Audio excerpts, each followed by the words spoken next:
We're Agrium, where the future is growing. Agrium has been helping to grow nutritious food for almost 3/4 of a century. But we're also deeply committed to the communities where we conduct business. We work with our community partners to build a better future. Agrium supports the Shelter-in-Place program. It lets residents know how to use their home, office, or school as a shelter in the event of a chemical emergency. Each community has their own special plan, but this video is an overview of the Shelter-in-Place program. Being a good community partner is as important to us as being a responsible corporate citizen. We're Agrium, partners in the community.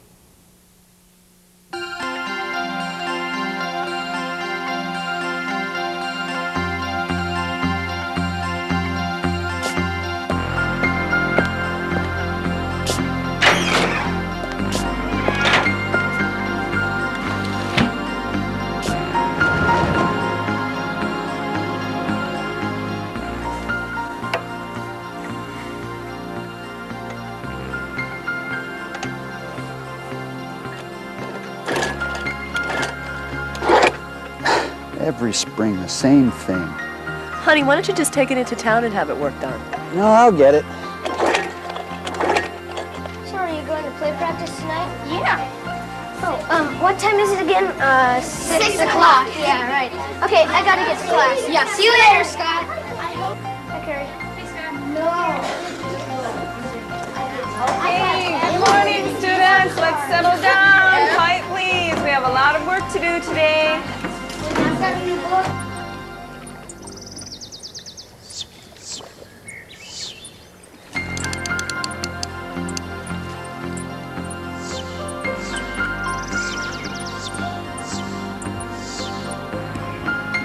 Go!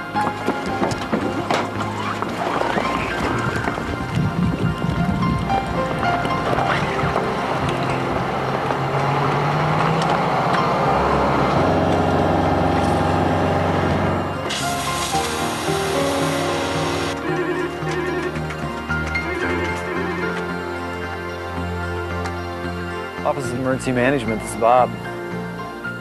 Oh, hi, Keith. Yeah, I sure did. Actually, I just got the plan this morning. Thanks a lot for sending that over.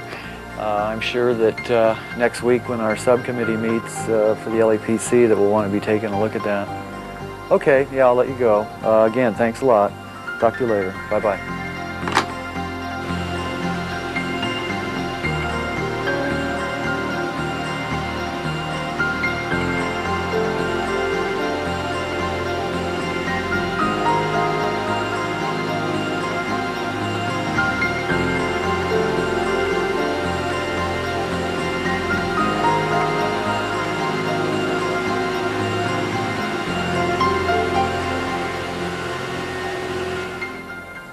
It looks like it's a fairly normal day here on the Kenai. People are out in their yards catching up on spring chores. Some are out enjoying the country. Now down at the fire station, the Nikiski Fire Department is keeping up on their training. People in the Office of Emergency Management are going about their planning duties efficiently. Over at the school, teachers and administrators are busy presenting lessons, preparing lunches, and starting to think about the coming summer vacation. They're also prepared with a plan, just in case some emergency should arise. They know what to do. Now here at the ammonia plant, the employees are making sure things continue to run safely. In fact, this year, they spent over 17,000 employee hours training and preparing, just so they would know how to respond should there be an emergency. But what about you? Would you know what to do in an emergency?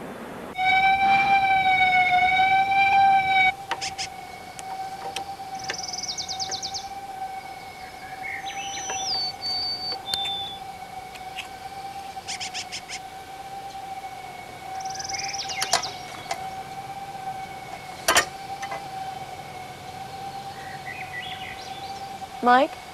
Honey, what's that? I think it's the chemical plant alarm. Seems like it's been going on longer than the normal test, though. Maybe there's a problem over there.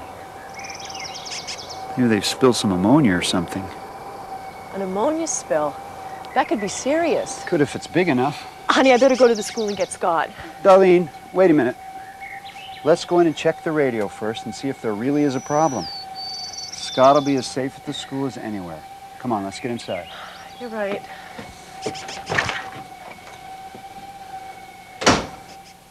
If you were suddenly confronted with a situation like the one Mike and Darlene just faced, would you know what to do? If there were a major chemical spill in your area, would you know how best to protect yourself and your family? Well, for the next few moments, we'd like to show you a simple and effective method of protecting yourself if there were a chemical emergency in your area. It's called shelter in place. Now, there's nothing complicated about this information, just some basic procedures that can be used by anyone and could save your life. Now remember, chemical emergencies can occur nearly anywhere, including areas other than chemical plants. Hospitals, dry cleaners, hardware stores, gas stations, just to name a few, they all store chemicals. And of course, there is some risk involved when chemicals are transported from one place to another. Now, if such an emergency should happen near you, the important thing is knowing what to do. And we're going to share with you 5 basic steps that you can use to protect yourself in such an emergency. The 5 steps of shelter in place. And Mike and Darlene have already started in the right direction. They went inside immediately, and that's good. It's the first step.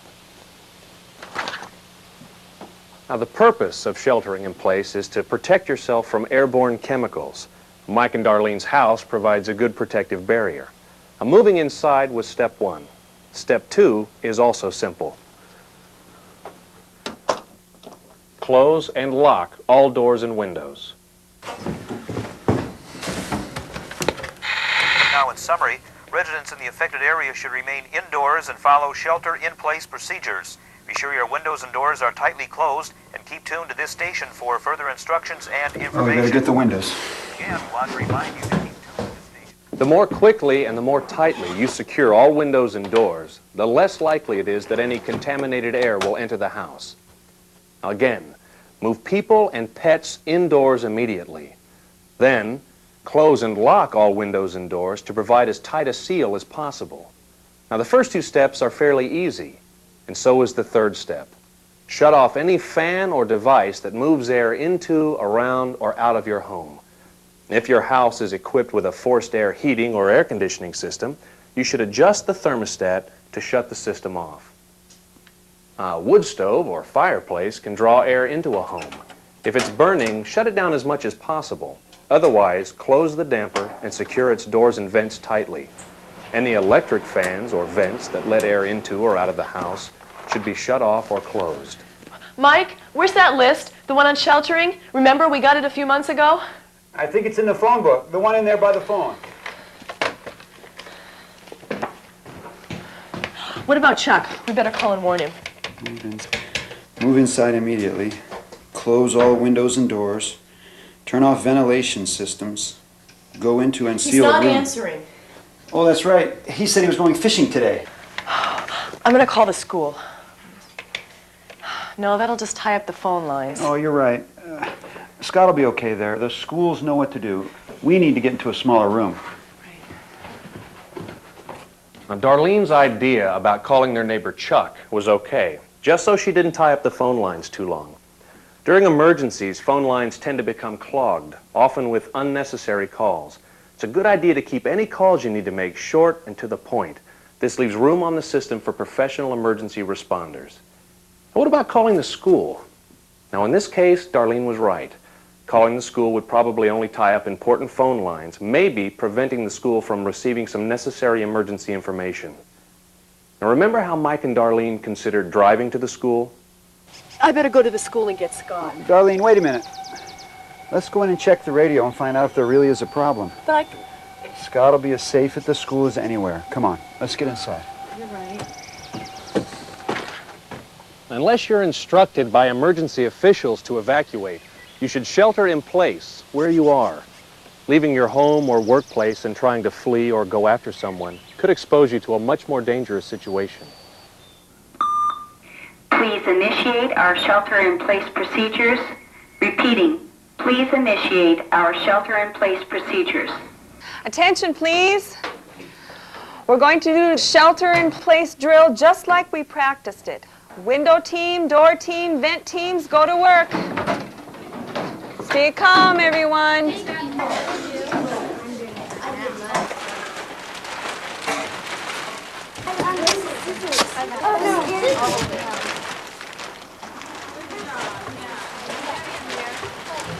Now, it's only natural to want to go to someone you love in moments of danger. But in this case, Scott and his parents would be safer right where they are. The schools have plans in place for just such an emergency. In fact, schools are often used as community shelters. The best thing to do is shelter where you are unless directed by emergency officials to move somewhere else. Now, what have we learned thus far? First, move indoors immediately. Second, close and lock all windows and doors to provide a tight seal. And third, turn off anything that might move air into or out of the house. In fact, anything that might circulate air should be turned off. Now, the fourth step is very important. Everyone should go into one room of their home or workplace and seal that room tightly. I'm going to call the school. No, that'll just tie up the phone lines. Oh, you're right.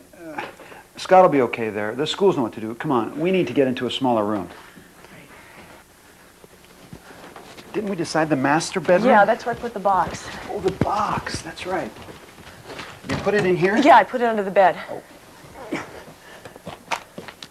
Right there. Oh, here it is.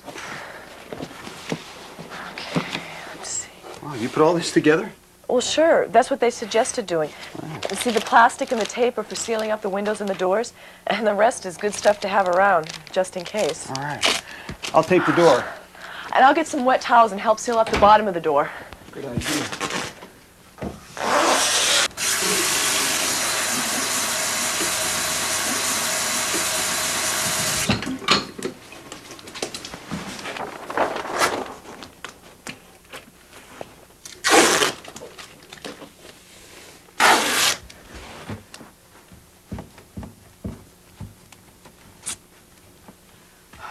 Honey, don't forget the vent in the bathroom. Okay, I'll get it.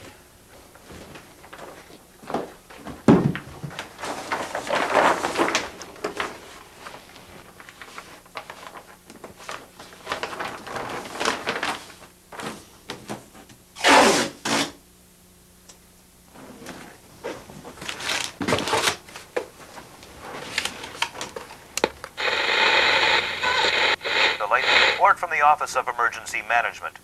Again, residents in the affected area should remain indoors until the all clear is given.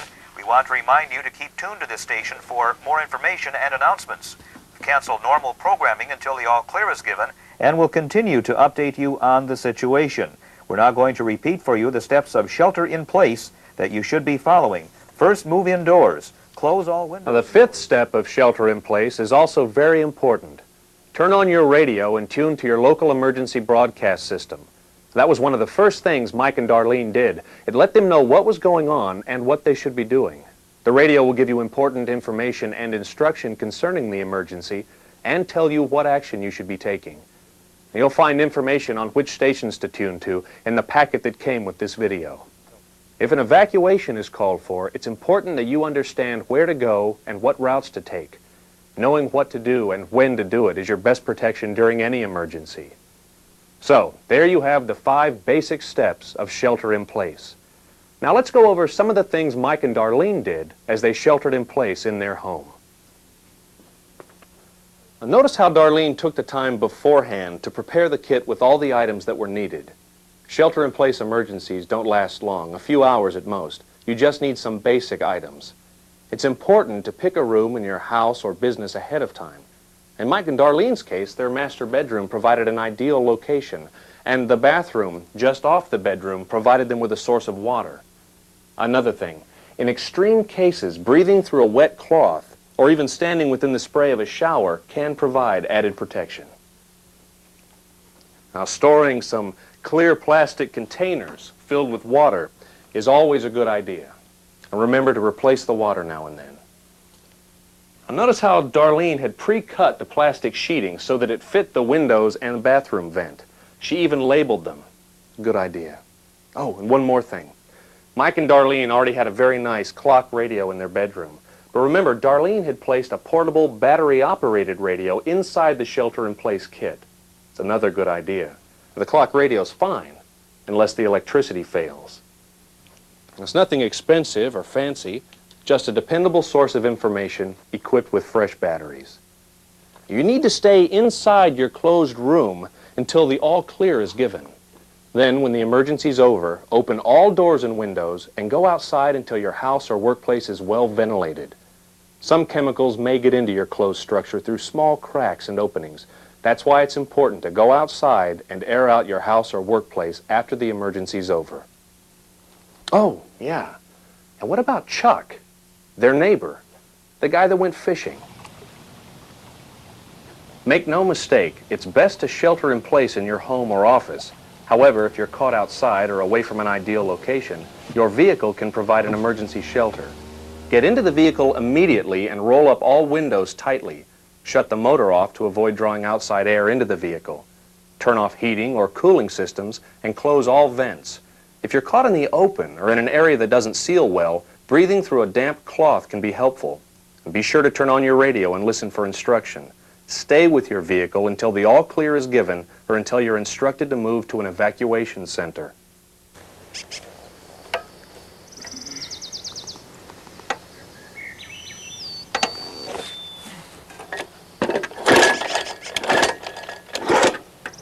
Every spring, the same thing. Honey, why don't you just take it into town and have it worked on? No, I'll get it. Well, like I said, it's a fairly normal day here on the Kenai. People are out in their yards, catching up on spring chores, others going about their jobs, and some are making sure emergency plans are ready and available. And if there were a chemical emergency, would Mike and Darlene know what to do? Well, Mike seems to know the plant alarm system, and that's important. If you live near the plant and you hear a signal continuously, be aware there may be a chemical emergency. Now, this alarm system will be tested weekly. That's normal, and you shouldn't be worried if you hear it for a short period of time. The key is if the alarm sounds continuously for a sustained period of time. That's the warning you need to be aware of. Then, check your radio for information. Now, let's go over the 5 steps of shelter in place once more. First, move inside immediately. Next, close all windows and doors. Third, turn off ventilation systems. Now, this includes any other device that might move air into, around, or out of your home. Fourth, go into and seal a room. Now, this should be a pre-selected area, one that contains your kit and needed supplies. Last, and very important, turn on your radio. This is your link to the outside world, the way that you'll receive the information that tells you what to do and when it's safe to go outside again. Now, this box and this reminder list play an important part in your shelter-in-place plan. Now, take the time now to complete the kit. You'll find suggestions and instructions on outfitting your kit, along with other useful information inside the box. Now, in time, you might forget some of these 5 steps of shelter-in-place. That's where the kit and the reminder list comes in handy. As long as you know where this list and this kit are kept, and as long as the kit is ready to use, that's what's really important. So would Mike and Darlene know what to do in a chemical emergency? Sure. They've taken the time to pre-select a room to shelter in, they've outfitted their kit properly, and they know where to find the information that will help them successfully shelter in place. And, like you, they watched the video. And I wonder if he checked the gas. Honey, have you checked the gas? It's got gas.